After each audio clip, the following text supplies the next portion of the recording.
Assalamualaikum warahmatullahi wabarakatuh. Pada kesempatan kali ini saya akan mereview buku berjudul Psikologi Islam karya Bapak Agus Hermawan. Bagian yang akan saya bahas kali ini yaitu dari bab 7 tentang motivasi sampai bab terakhir yaitu bab 15 tentang berpikir dalam Islam. Langsung aja kita mulai. Bab 7 yaitu membahas tentang motivasi dalam perspektif Islam. Jadi motivasi itu adalah dorongan yang menggerakkan manusia untuk melakukan suatu tindakan. Jadi dalam Islam itu motivasi tidak hanya berorientasi pada tujuan duniawi saja, tetapi juga pada tujuan ukhrawi atau akhirat. Oleh karena itu, semua aktivitas yang dilakukan manusia pada dasarnya itu tidak hanya bertujuan untuk memperoleh manfaat duniawi saja, tapi juga untuk mengharapkan ridho dari Allah Subhanahu wa Ta'ala. Lalu bab 8 yaitu membahas tentang pertumbuhan dan perkembangan manusia. Nah, jadi pertumbuhan itu adalah berkaitan dengan perubahan fisik dan suatu hal yang dapat diukur. Sedangkan perkembangan berkaitan dengan perubahan kemampuan, perilaku, dan juga kematangan emosional seorang individu. Nah, jadi perkembangan manusia itu bisa dipengaruhi oleh beberapa faktor.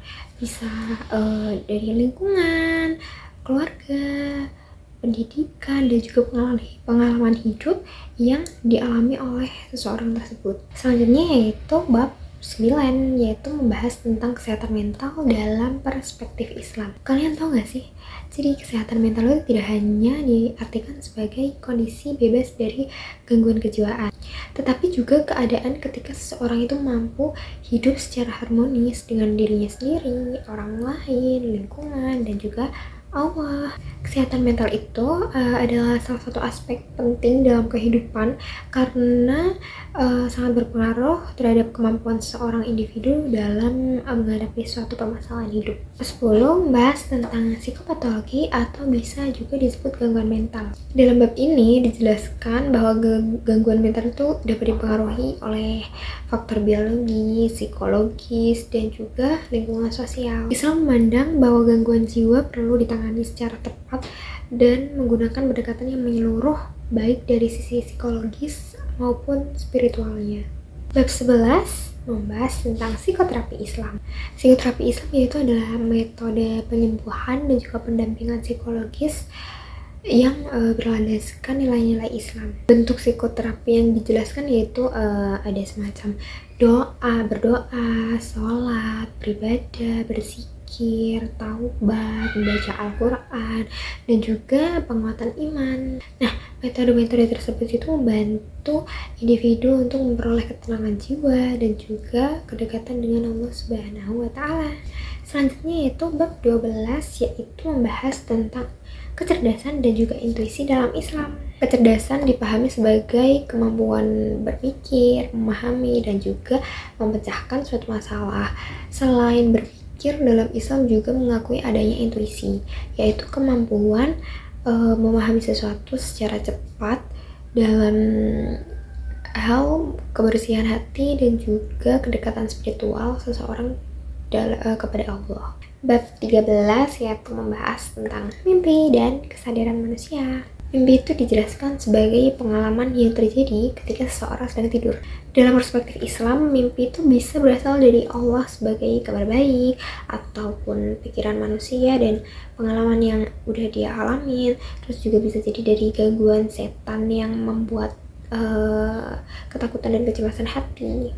Bab ini menunjukkan adanya hubungan antara aspek psikologis dan juga spiritual dalam kehidupan manusia.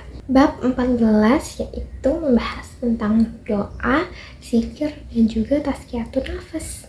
Doa dan zikir dijelaskan sebagai sarana untuk memperoleh keterangan batin dan juga kesehatan mental. Sementara itu, tazkiyatun nafas yaitu adalah proses penyucian jiwa dari sifat-sifat buruk menuju ke akhlak yang lebih baik.